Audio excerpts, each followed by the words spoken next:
Olá, muito obrigado pela sua audiência e o assunto de hoje aqui no programa Em Discussão Direitos do Consumidor será sobre a inadimplência do consumidor em São Paulo e também em todo o país. Se você está pensando em colocar sua vida financeira em ordem, essa, sem dúvida nenhuma, é uma ótima oportunidade.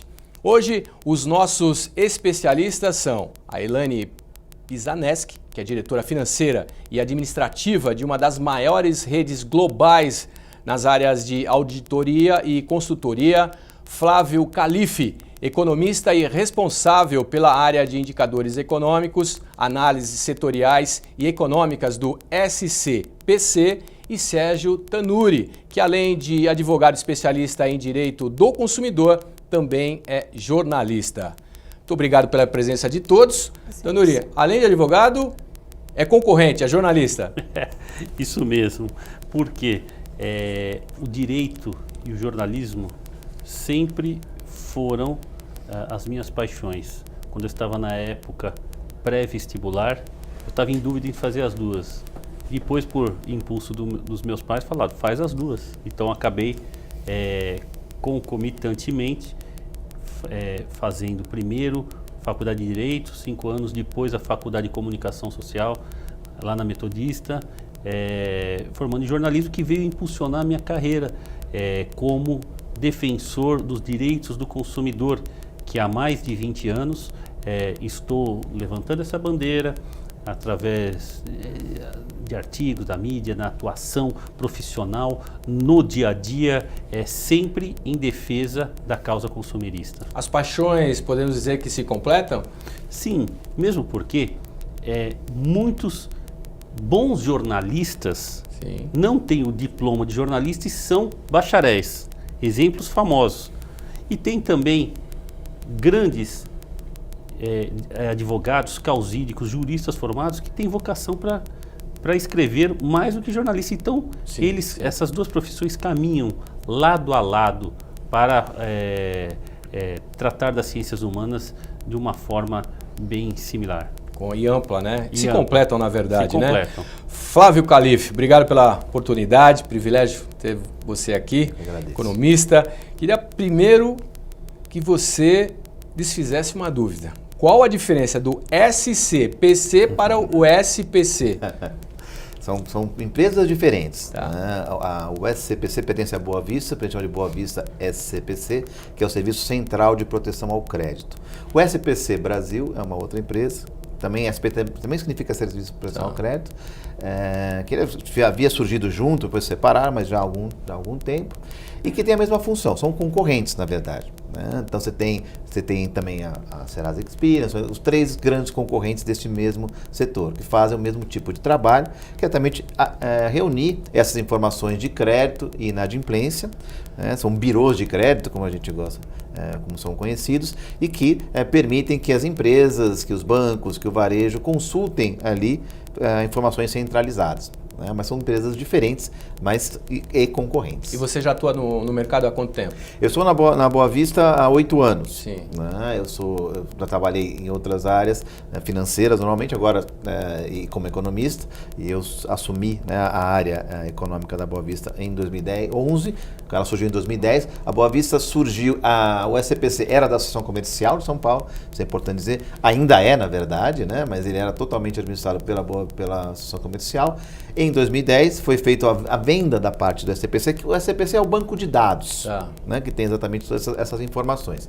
Então, a partir dali, foi criada uma nova empresa, né, chamada Boa Vista, SCPC, e a partir de 2011 eu entrei para montar a área, né, de indicadores e estudos econômicos, e de onde vem todas aquelas informações de inadimplência, de demanda por crédito, né, que são divulgadas periodicamente, todo mês, são divulgadas na imprensa. E como é que vocês construíram essa carteira? Através da outra empresa, é isso? Exatamente, É isso. a carteira inteira veio. Né? Tá. Então, todos os clientes que eram os clientes da ação comercial ali ainda são, mas por conta do banco de dados, todos essa carteira veio junto. Né? Então, quem são esses esses grandes clientes hoje? Sim. São todos os bancos, todo o varejo tão grande como os pequenos, aí tem telecom, tem todo tipo de serviço. Então, a maior parte das empresas que precisam de alguma forma fornecer crédito ou mesmo cobrar algum tipo de conta dos consumidores, eles acabam acessando a Bovespa CPC para consultar a situação financeira dos consumidores, ou das empresas também. Com certeza eu estou lá então.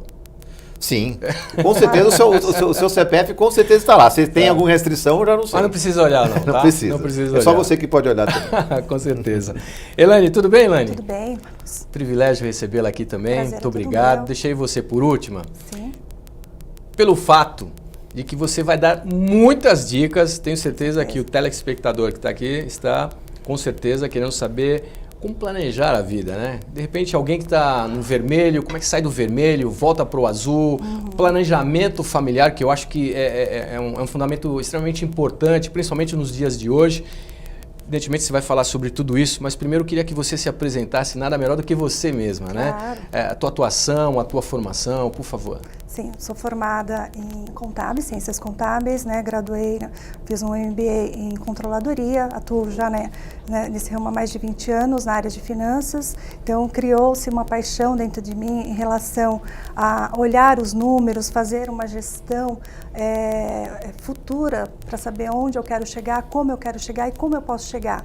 Então, com isso, eu entrei para essa área e fiz carreira em toda a gestão financeira, o qual eu consegui, muitas vezes em crise, onde a gente começa a se destacar e todo esse conhecimento e essa liderança acaba sendo passada. Tanto para a empresa, no teor da empresa, quanto para o consumidor, como você mesmo disse. Claro que a nossa empresa, nós atuamos no ramo de auditoria e consultoria, assessoria tributária, inclusive, uma empresa que está em 8ª posição no mundo, em auditoria, que é a Crowe Horvath. E isso faz com que nós atuamos no compliance cada vez maior e atendendo as empresas nessas demandas que nós estamos vivendo, infelizmente, nessa inadimplência. Apesar de ainda o índice estar alto, ainda estão sendo feitas as gestões, taxas de juros e tudo mais, para que a gente consiga diminuir essa inadimplência no geral, tanto para a empresa quanto para o consumidor. E em quantos países a empresa está? Todos os países. Todos os países? Temos escritórios com representação em todos os países. Aqui no Brasil, você é a manager? Sim, cada regional tem o seu responsável, manager, e nós estamos aqui em São Paulo, na Paulista. Na Avenida Paulista? Na Avenida Paulista. No coração de São Paulo? Sim. Realmente está muito bem localizado. Flávio Calife, como andam os números da inadimplência, primeiro do estado de São Paulo, e não tem o porquê a gente também não colocar isso para o país inteiro, né? Mas especialmente em São Paulo, até porque existem talvez algumas características peculiares do consumidor de São Paulo. É mais ou menos por aí? Qual que é a tua ideia? Os números. Vamos lá. Em primeiro lugar, a inadimplência vai muito bem. Interessante. Muito bem, obrigado. Vai muito bem. Apesar de ter passado 3 anos de crise, agora está começando a melhorar um pouquinho. E podia se esperar que a inadimplência caísse, o consumidor piorasse a sua capacidade de pagar. Ele piorou.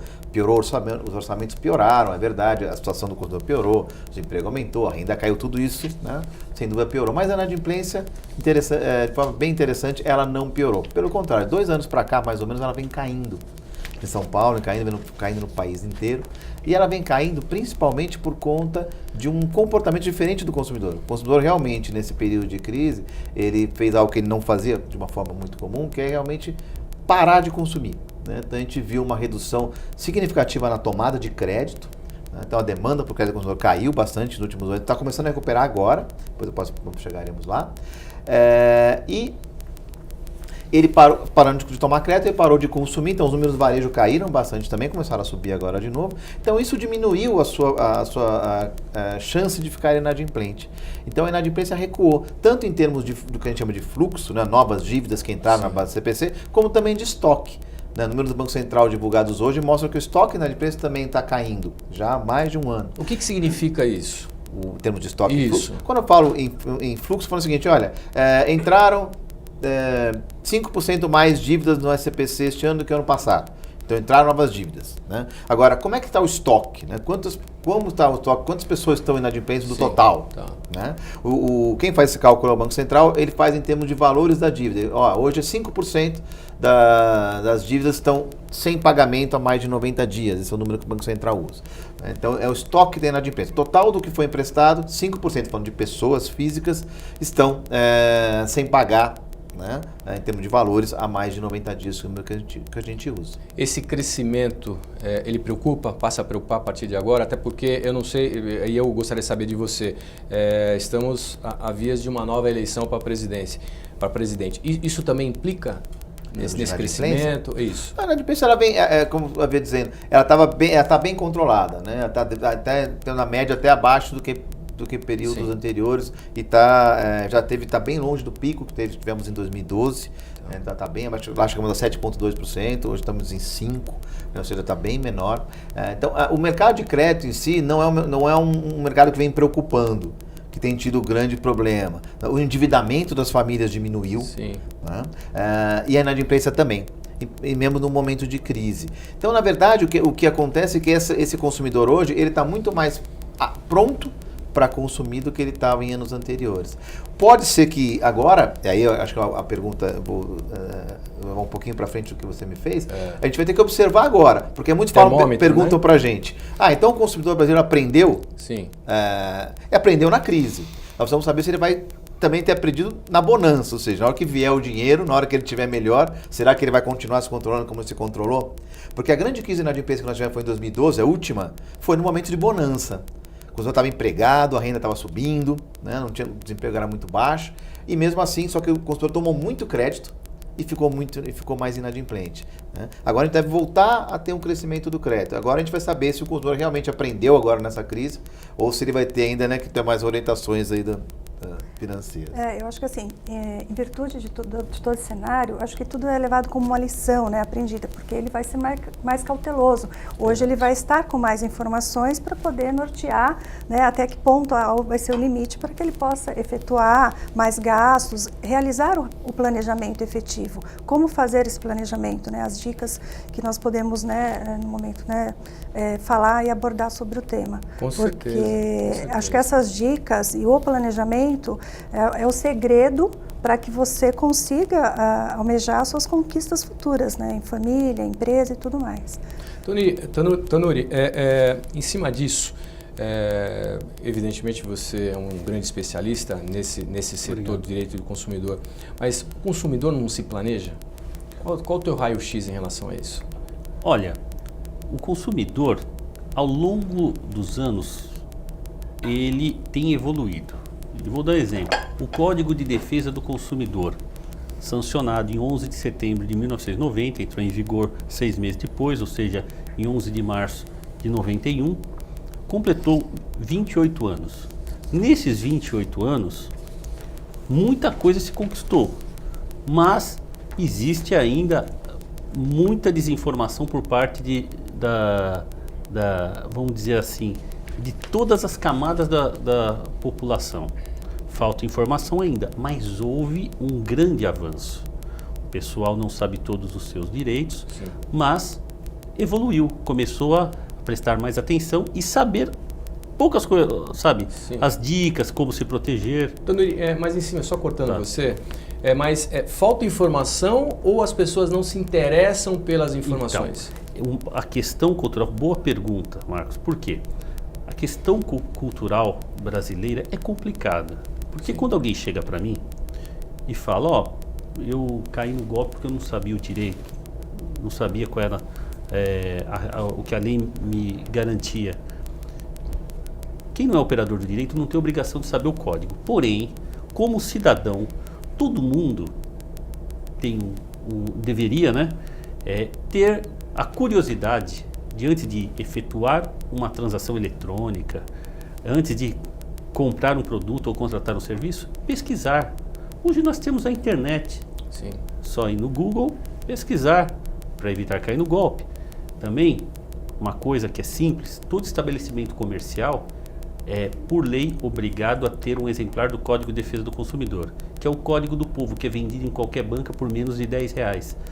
Eu aconselho todos a terem um exemplar do Código de Defesa do Consumidor. As mulheres carregarem na bolsa, inclusive, para que na hora da dúvida, na hora da compra, saque o código e veja quais os seus direitos. Dessa forma, com informação de qualidade, sabendo os direitos do consumidor, aí entra a questão do planejamento, como a Elaine disse, questão cultural da pessoa planejar uma compra que ainda não temos aqui. O contrário da cultura do Japão, que lá tem incentivo do governo para eles gastarem porque eles planejam demais, eles demoram muito para tomar decisão de compra.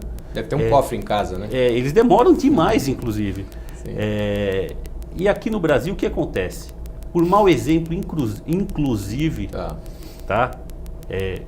aí eu falo de um patamar do governo federal como pessoa jurídica que veio promovendo aquele incentivo à gastança, como o nosso amigo Flávio falou, que em 2012 o Brasil, na época da commodity, estava indo bem, a economia crescendo, excelentes patamares, estava sendo incentivado, crédito, sabe, fácil para todo mundo, para quem não precisa e para quem não sabe usar, porque o crédito, ele é bom para o consumidor consciente, para o consumidor que não tem consciência, é uma arma que vai acabar com ele, vai acabar com o nome dele.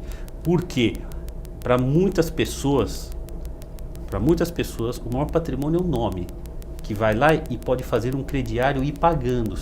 O consumidor honesto, a dona de casa, o trabalhador, que faz um crediário para comprar uma geladeira, uma TV agora na Copa, aquelas TVs gigantes. Nem me fale. Sabe? A pessoa que faz um planejamento certinho e cumpre as suas obrigações, será compensada com crédito mais baixo, sabe? E também ela vai ter ganhos futuros. Agora, aqueles gastador, aquilo é uma arma para o consumidor, o crédito fácil que tinha em outros tempos. Por isso que a Elaine está aqui. Eu acho que não só isso, tem a questão do uso do cartão de crédito. Sim. Se você não tem um controle efetivo de como utilizar, às vezes vários cartões de crédito para dizer, né, vou gastar, então muda as datas de vencimentos para ver se equilibra, para conseguir conquistar tudo aquilo e depois se enrola, principalmente no início de ano, onde você tem todos os impostos, você tem o IPVA. Então, sim, você sai de férias, você gasta o 13º, então você não fez um planejamento para quando iniciar, você tem início das aulas, você tem os filhos, então você tem os impostos, ou IPVA, ou seguro do carro. Então, tudo isso, pela falta de planejamento, você acaba sofrendo para honrar, e automaticamente seu nome vai cair para um SPC, né? E aí o seu CPF vai ficar bloqueado. Dependendo das circunstâncias, você vai acabar com o seu nome aí prejudicado, sem nenhuma ideia de como fazer para reverter essa situação. Então, acho que uma das dicas seria, primeiro, reverter o que te tem maior gasto, né? Seja a dívida em cartão de crédito ou empréstimo, reverter procurando um especialista para que você consiga entender a sua dívida e ver como sair ou buscar um crédito mais barato, seja um consignado, enfim. E com isso, talvez quitar essa dívida que está com uma taxa de juros muito mais elevada e fazer um plano de como você poderia pagar essa dívida. Você tocou num assunto muito legal, eu estou aqui pensando com os meus botões em relação a especialista. Se precisa também de um terapeuta?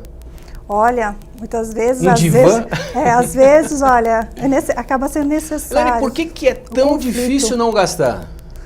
Olha, uma boa pergunta, porque assim, você vai muito no impulso, então, o planejamento. Então, na média, 70% da sua renda você coloca para se gastar. Quanto? Em média, 70%, 70, tá. da sua renda líquida, né? Isso já é uma dica? Seria uma dica. É uma dica, vamos exatamente. lá. Tá. E os 30% é o que você, quando tiver alguma necessidade que você queira te gerar um bem-estar, você tem esse save, vamos chamar reserva, assim, essa né? reserva, exatamente, para que você possa estar se expendendo no sentido de um gasto maior. Flávio, em cima disso, né? Por que é difícil não gastar? Com certeza vocês lá têm um índice, né? E um raio-x dos consumidores. O que dá para falar sobre isso aí? Olha, eu acho que tem algumas coisas interessantes. Primeiro, é verdade, o consumidor poupa muito pouco, né? Da poupança brasileira é menos de 20% da população que poupa. Mas isso tem a ver com o salário baixo do brasileiro? Tem a ver, né, com o salário baixo, tem a ver com a instabilidade econômica. Tá. Então, muitas vezes, agora já mudou um pouquinho ainda bem, mas quando o consumidor se vê um pouquinho melhor financeiramente, ele aproveita aquele momento. Deixa eu aproveitar que agora estou empregado, aproveitar que agora a inflação está baixa, aproveitar que agora, né, o dólar baixou, alguma coisa do tipo, e aproveita para fazer o consumo, porque ele imagina que no futuro ele não vai conseguir fazer de novo. Então, acho que não vou chamar isso de imediatismo, mas exatamente não é sempre o consumidor está se sentindo melhor financeiramente. Então, quando ele se sente um pouquinho melhor, ele aproveita para consumir aquilo que ele não consegue. Isso seria aquele índice de confiança, também, Flávio? O índice de confiança também, ele a gente ouve falar muito, isso ajuda a mostrar um pouco como é que o consumidor está se comportando, né, em relação ao seu consumo, se ele vai consumir mais ou menos. É claro que hoje, se a gente olhar o índice de confiança, hoje ele voltou para a média, estava lá embaixo, né? Aí voltou a subir e agora a gente vê que o consumo começa a voltar. Né? Mas essa questão de você não ter uma estabilidade de longo prazo, você não ter uma estabilidade tanto do ponto de vista da economia como também do emprego, né? Os empregos você entra e sai dos empregos mais rapidamente, então o consumidor acaba não poupando muito, né? E acaba, porque não consegue, né? E também acaba gastando ou comprando aquilo que ele gostaria de ter na hora que ele consegue comprar. Então, tem a ver com a renda e tem a ver com essa questão da instabilidade. Esses são os principais fatores. Sim, sim. A Elaine queria fazer um adendo? Sim, na verdade, se você colocar no papel os seus gastos, você precisaria elencar o que é realmente essencial, né, o que estaria no primeiro nível, né, você não pode deixar de pagar uma luz, uma água. O que estaria em segundo nível? Eu tenho uma academia, então eu vou pensar se eu vou continuar fazendo academia. Então, não sozinho, como acho que uma conversa familiar para que todos possam estar contribuindo com alternativas, justamente para que você consiga ter aí a não entrar no vermelho. Então, você conseguiria trabalhar de uma forma mais planejada. E aí, automaticamente, você conseguiria ter essa reserva para poder efetuar gastos extras. Isso é aquilo que a gente chama em direito do consumidor de consumo consciente. Sim. A pessoa saber todas as dicas que a Elaine está fazendo, porque, infelizmente, o brasileiro ele não pratica o consumo consciente. Sendo que o consumo consciente tem até aulas dadas pela Fundação Procon de como a pessoa consumir conscientemente. Existem outras entidades de defesa do consumidor que dão palestras, cursos também contra super endividamento. Porque, infelizmente, o que a gente vê? Um trabalhador que recebe umas férias ou um 13º e compra um tênis de R$1.000, você entende? Que compra um aparelho de telefone celular que às vezes é 2 ou 3 vezes o salário dele. E as propagandas mais tentadoras também são nessa época, né? Não, são nessa época. O marketing, ele acaba sendo envolve, né? Envolve. E na sociedade de consumo, todo mundo é bombardeado constantemente por promoções. Sim. Promoções. E outra, o Brasil não tinha, alguns anos atrás, a cultura do Black Friday.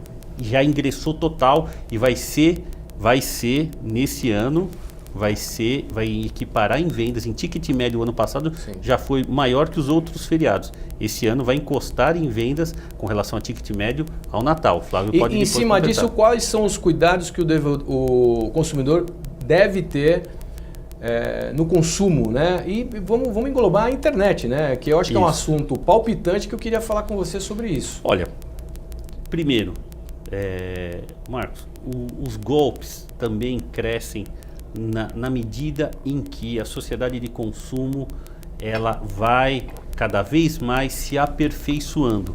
Hoje é fácil, você em casa de madrugada, você compra qualquer produto e manda entregar na sua residência e chega depois de 2, 3 dias numa entrega expressa. Agora, a pessoa que está lá diante da tela de um computador, ela tem que tomar certos cuidados para não cair em golpes, para não ter os seus dados roubados, que hoje essa questão de dados pessoais é muito importante. Então, primeira coisa, com relação a compras online, por exemplo, a pessoa tem que tomar cuidados. Primeiro que eu falo, veja lá no site se tem um cadeadinho no canto alto à direita, que quer dizer que é um site seguro, protegido, que seus dados do cartão de crédito não vão ser invadidos. O site não será invadido e seus dados não vão vazar. Segundo, antes de qualquer compra de produto ou contratação de serviço, pesquise antes. Pesquise nos órgãos de defesa do consumidor, nos sites de reclamação, como tem, por exemplo, o Reclame Aqui. Se a empresa fornecedora tem reclamações fundamentadas lá contra ela, se tem denúncias de consumidores que caíram em golpes, leiam os perfis das empresas. Terceiro, antes de fechar a sua compra online, imprima a oferta, porque muitas vezes você compra, a oferta que está lá na tela fala, entrega em 2 dias, o frete é grátis e aquele tal produto. Você recebe em casa, quando recebe, às vezes não recebe, ou recebe depois de um mês. Tem gente que comprou feriado da Dia das Mães, o presente das mães chegou depois. Imagina um pai que compra um presente para o filho no Natal, como é que vai explicar se o presente chegar depois do Natal? Então veja, imprima a oferta daquilo que você está comprando e na hora de fechar o pedido, imprima. Tudo isso para se precaver de uma má compra. Hoje existem muitas reclamações por conta da compra online? Sim, sim. A cada ano que passa, são mais reclamações fundamentadas nos órgãos de defesa do consumidor por várias situações. Primeiro, prazo de entrega. Promete que vai entregar em 48 horas e demora. Imagina o exemplo que eu estava dando. Que desculpa você vai dar para o seu filho que um presente que você comprou e esperava chegar antes do Natal, chega depois? Você vai falar que o Papai Noel atrasou? Não pode. Isso envolve até questão de dano moral.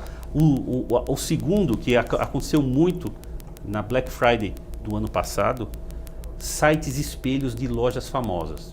Então tem lá um grande magazine que você conhece, que passa propaganda no horário nobre da TV aberta. Você entra lá, você recebe uma propaganda por e-mail, clica, aparece um site, na verdade é um site espelho, um site fantasma, que você compra por lá e não é aquele site. Ou seja, crimes virtuais, criminosos virtuais estão cada vez mais tentando tomar o dinheiro do consumidor. Para isso, para não ter prejuízo no orçamento familiar, o que vale é pesquisa antes de efetuar qualquer transação eletrônica ou até no mundo real, tanto no mundo real como no mundo virtual. Pesquise o seu fornecedor. Com toda certeza. Bom, o programa Em Discussão Direitos do Consumidor vai para um rápido intervalo. Não saia daí, o assunto é palpitante e a gente volta já já.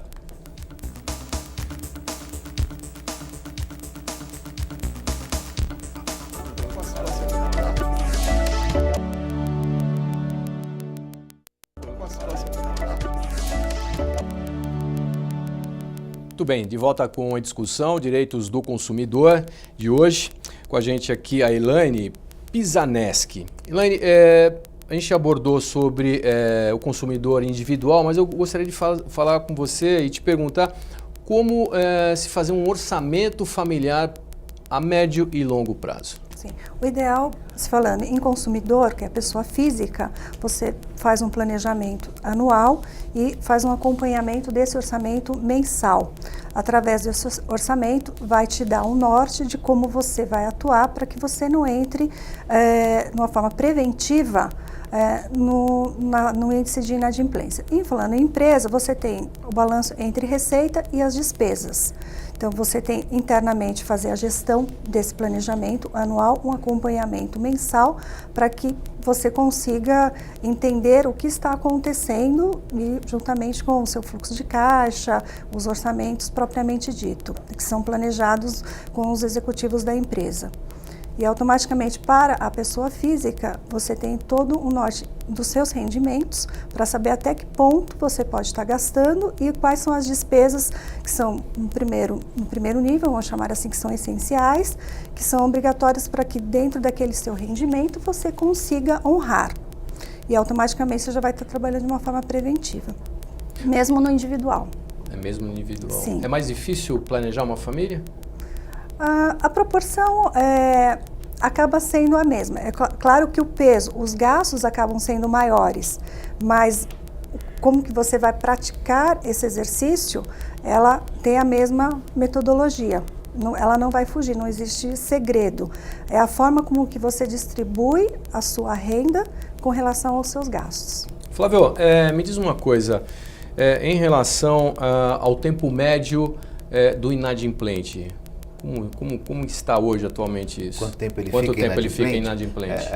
Varia um pouquinho, dependendo, claro, do tipo de dívida, mas na média, vou falar duas informações. Quanto tempo ele demora para ficar inadimplente? Né? Imagina que ele deixou de pagar uma conta, quanto tempo que ele demora? Na média são 72, 80 dias. Porque para nós, o que é inadimplente? Para nós é inadimplente quando o banco, o varejista, ou a Sabesp, o Telecom, vai lá e fala, essa pessoa está inadimplente. Né?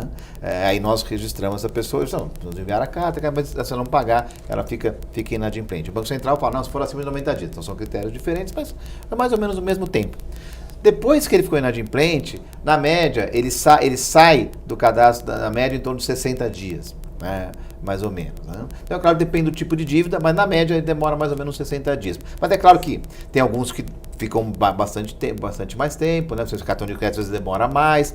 E chega, é claro, um período, aqueles que não pagam em 200 dias, normalmente não pagam mais. Sim. Né? Então acontece muito isso, que é aquele caso que aí normalmente o detentor daquela dívida, ele acaba vendendo essa dívida, ele se desfaz dessa dívida. Até porque, por caso de bancos principalmente, dívidas acima de um ano, ele tem que contar como perda já.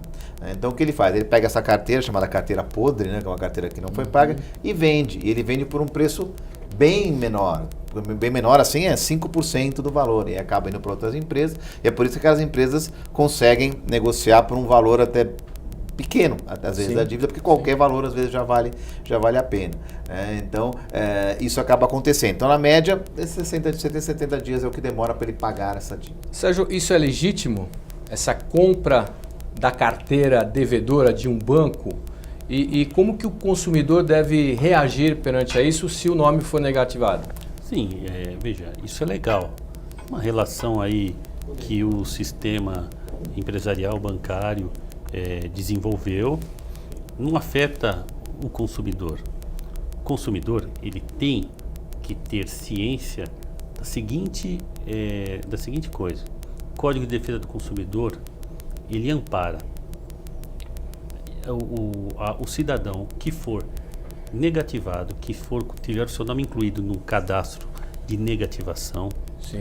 no qual, a partir do momento que ele procura o credor e negocia a sua dívida, seja de forma parcelada ou à vista, pagando a primeira parcela, tem lá a empresa, o cadastro de negativação tem 5 dias para tirar o nome da pessoa desse banco de dados. Tá. Isso é um direito do consumidor. Vamos dizer que ele deva R$1.000, fez uma negociação em 10 parcelas de 100, pagou a primeira parcela, ele já tem o direito de ter o seu nome retirado do cadastro de dados. Mas se ele deixar de pagar uma parcela, o nome pode voltar? Aí ele volta. Aí ele volta. É legítimo isso. Tá? Isso é legítimo, Okay. amparado pelo código. Agora, o que não pode, primeiro, alguém ser negativado. Duas vezes? Ter o seu nome incluído no cadastro 2, 3 vezes, sem ter comunicação prévia, tá? E a partir do momento que fizer algum tipo de acordo, não pode, se passar dos 5 dias, a pessoa tem direito, e o nome do consumidor ainda estiver lá, mesmo ele tendo pago, isso é um dano moral e ele tem direito a ingressar na justiça pedindo uma recuperação por danos morais. Existe também um artigo no Código de Proteção e Defesa do Consumidor que diz claramente que todo consumidor que é cobrado de uma cobrança indevida, todo aquele que é cobrado indevidamente de uma quantia que não deve ou que já pagou, tem o direito de pleitear a restituição em dobro. Ou seja, quem é cobrado, qualquer pessoa de algo que não deve ou que já tenha sido pago, tinha quitado, tem o direito de pedir em dobro a quantia daquilo que está sendo cobrado. E de que maneira essa pessoa pode fazer isso? Primeiro, quando paga uma dívida, eu sempre falo isso, guarde o comprovante de pagamento. Guardar o comprovante de pagamento. Fundamental. Por quê? Prova que você quitou a sua obrigação. Se houver uma compra, porque hoje em dia, veja, tem muita confusão também, além dos golpes, que às vezes você chega a boleto, algo te cobrando que não é devido. Mas vamos dizer que um banco, ou um supermercado, ou uma administradora de cartão de crédito que cobra através de boleto, manda 2 vezes o mesmo boleto que você já pagou. Sim. Nesse exemplo, se você pagou a primeira vez, se você estiver sendo cobrado da outra, ou pior, for negativado por essa dívida que você já pagou, você tem direito não apenas a receber em dobro aquela quantia cobrada indevidamente, que o Código de Defesa do Consumidor garante isso ao consumidor, como também eventuais prejuízos relativo ao dano moral podem ser pleiteados na justiça. O consumidor pode ir com seu comprovante no juizado especial civil, popularmente conhecido como juizado de pequenas causas. Tá, pois não, pode Eu falar. gostaria de complementar Sim, com alguns dados. claro. Primeira coisa, quando o consultor paga a conta dele, Tá. né, é a empresa que tem que informar Aí. o SCPC para tirar o nome, né? Tá. É a empresa que informa. Então, a primeira orientação que a gente dá é sempre assim, não saiu, liga lá na empresa, porque às vezes o cara aconteceu algum problema, o cara esqueceu, pode acontecer. Sim. É muito raro acontecer de não tirarem o nome, é muito raro, é coisa de menos de 0,1% de reclamação. E às vezes um simples telefonema para a empresa já resolve. Primeira coisa que a gente gosta de dizer. Outra coisa que é um dado interessante é a questão do que você falou, o cara, se ele não pagar uma parcela, ele volta. Ele tem um dado muito legal que mostra que vai no planejamento financeiro, que às vezes a pessoa quer pagar a conta e não se planeja para pagar a conta que ela renegociou. Mais de 60%, quase 60% das pessoas que saem do cadastro voltam a ficar inadimplentes em menos de um ano. Né? Voltam para o cadastro. E 30% em 3 meses. Ou seja, a maior parte, quase mais da metade das pessoas que acertam a conta, vão lá e pagam, voltam de novo para o cadastro.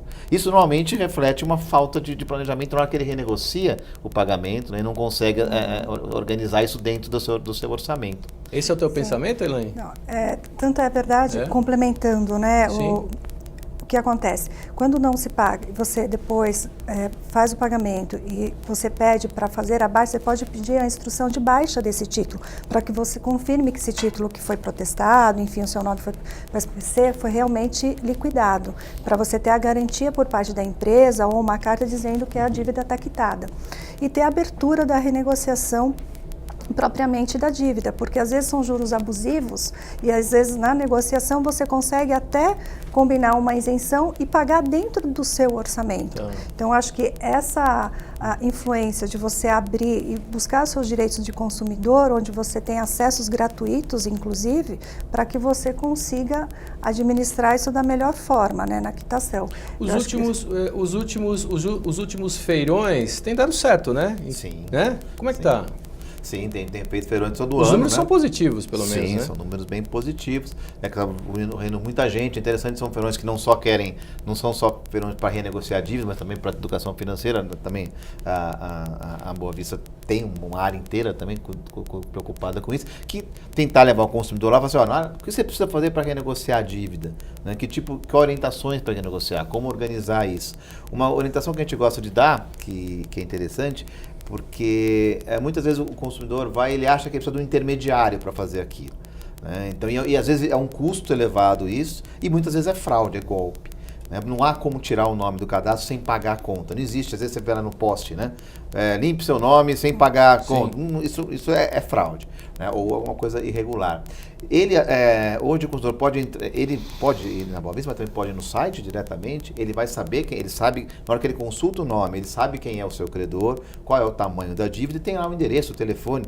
Ele não precisa de nenhum intermediário, a Boa Vista também não cobra nada, ele pode ligar diretamente para o seu credor, para o banco, para quem seja o varejista, e renegociar. É claro que aí entra a questão de planejamento, né? Sempre na hora que for negociar é bom já ter uma proposta, né? Alguma coisa que ele saiba que ele possa pagar. Não ter renegociar e depois de 2 meses voltar para o cadastro. Isso é muito ruim para o consumidor, porque isso altera a sua pontuação de crédito.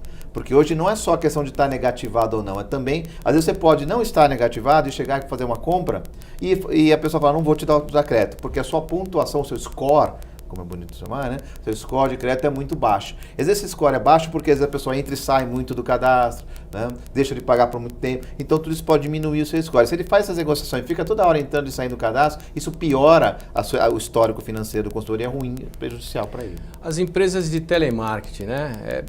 Eu tenho muitos amigos, parentes, enfim, elas incomodam muito. Sim. Como é essa relação?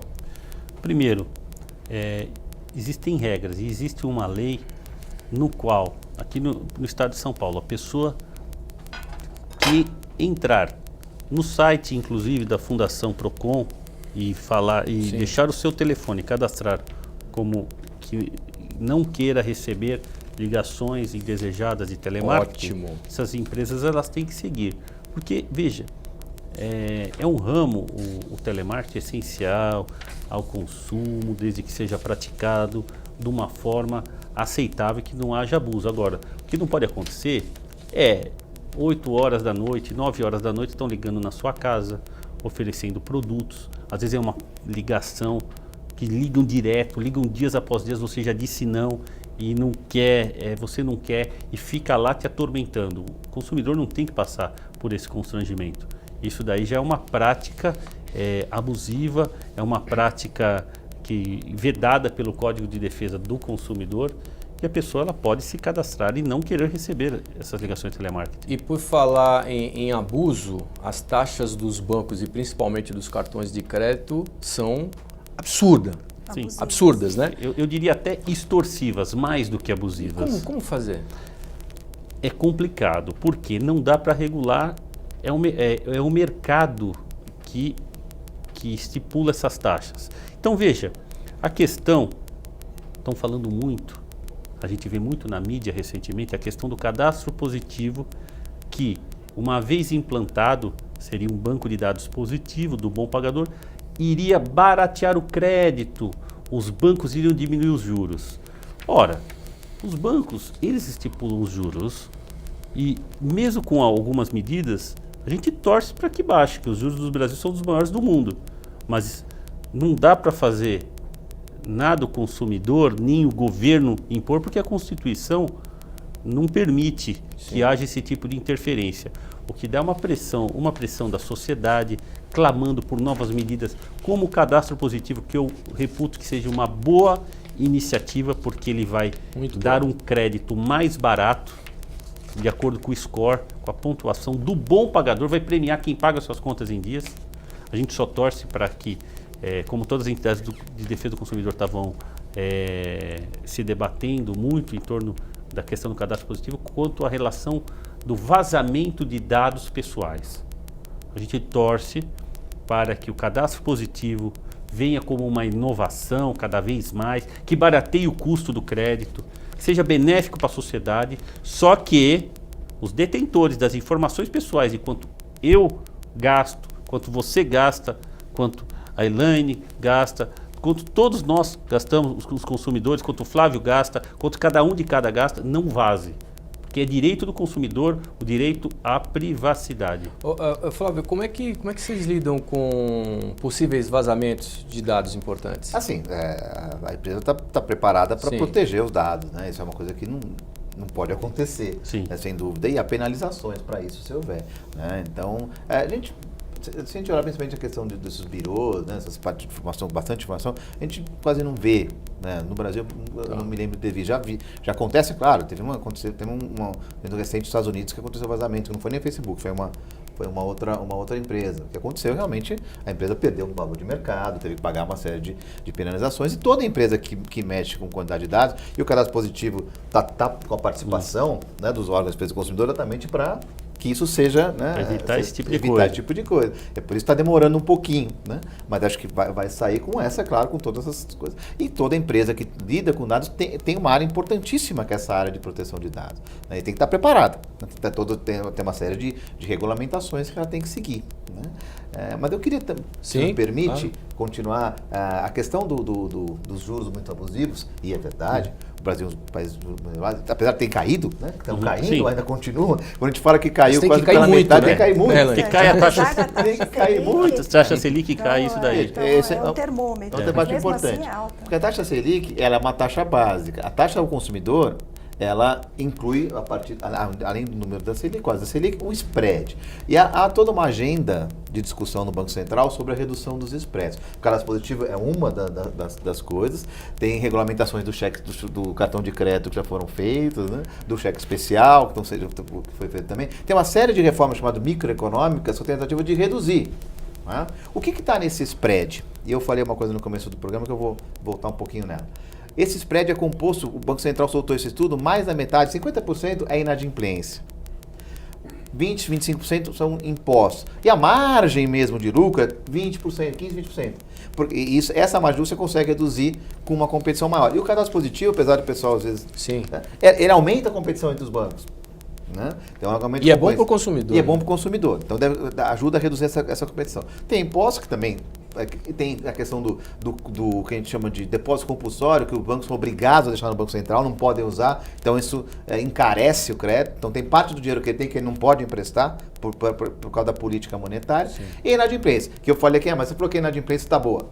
Para padrões brasileiros, ela está boa. Não, se a gente pegar historicamente no Brasil. Mas se a gente comparar em termos mundiais, a inadimplência brasileira é mais elevada que a média. E em algumas modalidades, que são essas modalidades, cartão de crédito especial, eu falei que era 5, essa chega a 13, 14, sim. Por isso que os juros é muito mais alto. É claro que daí para ser um juros de 300, 400 é outra história. Né? Mas há uma diferença muito grande entre as modalidades. Então você pega lá o cara do consignado, a inadimplência dele é 2%, 2,5%. Do mobiliário é 1%, 1,2%. Agora quando você pega o cartão de crédito e o cheque especial, a inadimplência é bem maior, é bem superior. Por isso que explica, claro, talvez não explique totalmente, mas explica essa diferença entre as taxas de juros, né, que você tem no consignado, que você consegue 2% ao mês, e no cartão de crédito, que é 15%. Por isso que, assim, em complemento, se você já está negativado e está pagando por uma taxa bem mais alta, entrando por um consignado com uma taxa mais atrativa, então você conseguiria de uma forma mais rápida quitar, fazer o planejamento de conseguir adequar isso daí e sair da inadimplência. A questão da segurança da informação, ela é super pertinente, ela precisa ser latente, né? A Crow, no que tange na assessoria para as empresas, ela consegue adequar esse planejamento entre as receitas e as despesas, dando essa assessoria, onde se consegue de uma forma muito mais rápida, porque quem está dentro muitas vezes não consegue enxergar alternativas. Eu ia tocar nesse assunto com você. Então, o que acontece? Então, alguém de fora, esse especialista, ele vai conseguir olhar a sua empresa de uma forma muito mais racional, vamos chamar assim, para que consiga criar ou fornecer alternativas para sair desse momento crítico, né, de crise. Qual que é o perfil das pessoas que chegam lá para pedir exatamente uma luz no fim do túnel, né? Vamos dizer assim, bem no português, claro. Você tem um raio-x, porque como vocês atuam no mundo todo, o perfil é diferente de outros países? Não é. Lógico que, culturalmente, olhando o Brasil, ainda nós não estamos ainda tão positivos em relação aos percentuais, realmente, da inadimplência, né, como ele colocou, porque ainda continua alto. Sim. Mas, assim, se a gente comparar, tem países, talvez, que saíram de situações alguns anos atrás, que estavam, né, com todo o mercado comprometido por causa da política, economia, e conseguiu agora aos poucos está conseguindo sair dessa situação. E o Brasil ele é muito rico, então ele tem muita oportunidade para que também consiga atingir esse patamar. Então, para nós, assim, o público, se falar em empresas, a gente tem diversas gamas, principalmente que vem de um cenário de 5 anos para cá, 4 anos, a gente vem vivendo isso. Então, todas as empresas estão passando por mudanças. Então, cada vez mais as empresas estão olhando lá o seu resultado. Você tocou num ponto extremamente importante, eu gostei dessa abordagem, que é exatamente o seguinte, que é a pessoa que está dentro não consegue enxergar. E muitas vezes, de repente, a pessoa está em juros bancários mais alto, não tem a dimensão que de repente ela pode, e aí entra a parte da assessoria, que ela Sim. pode ter no mesmo banco um juros menores. Sim, e você consegue ter, na verdade, esse acompanhamento. E aí você tem as orientações chaves para poder conseguir sair de uma melhor forma, uma estratégia mais adequada para a sua situação. Tá certo. Gente, olha, o programa está no final, vou para as últimas considerações de vocês. Elaine, por favor, deixa seu contato para quem quiser aí uma assessoria. Muito Sim. obrigado pela sua presença, pelos esclarecimentos, pelas dicas. Nós que agradecemos, né? A empresa, a Crow Robert, ela está localizada na Avenida Paulista, 2313. E nós temos nossos contatos, né, que depois pode ser, né, acessado através dos canais que vão ser divulgados a matéria. Flávio Calife, muito obrigado, querido. Eu que agradeço. A Boa Vista também sempre preocupada com a questão da relação do consumidor com o crédito, né, usar o crédito a seu favor, como a gente gosta de dizer, para não virar um pesadelo. O crédito é um ótimo aliado do consumidor, mas tem que ser usado adequadamente, né? Tomando conta realmente não só das modalidades, mas das formas de pagamento e tomando conta do seu histórico financeiro. A gente sempre gosta de dizer que o consumidor tem que ser o protagonista da sua vida financeira, tomando conta, sempre indo lá no site da Boa Vista e olhando a situação financeira, se tem algum problema, se tiver algum problema, procurar ajuda, seja na própria Boa Vista, seja diretamente conversando com o seu credor. Praticamente, quanto mais ele fica fora do cadastro de inadimplente, para nós não interessa que ele fique no cadastro, né? Porque ele fica fora, melhor para todo mundo, né? Muito obrigado pela sua presença. Sérgio Tanuri, com certeza nós tínhamos muito mais para falar com você também, mas o tempo urge. Muito obrigado pela sua presença. Foi um prazer estar aqui com a Elaine, com o Flávio, com você, Marcos, com esse público maravilhoso. E a principal dica que eu dou a todo esse público o brasileiro tem que gastar menos do que ganha. Não tem mágica.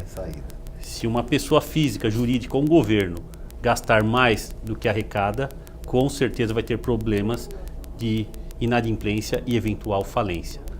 O importante é saber consumir consciente. Tá certo. Agradecendo novamente, mais uma vez, os nossos convidados.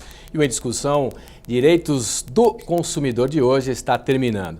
Esperamos do fundo do coração que você tenha gostado do programa e principalmente tenha tirado algumas ou todas as suas dúvidas. Muito obrigado pelo seu carinho e até o próximo programa.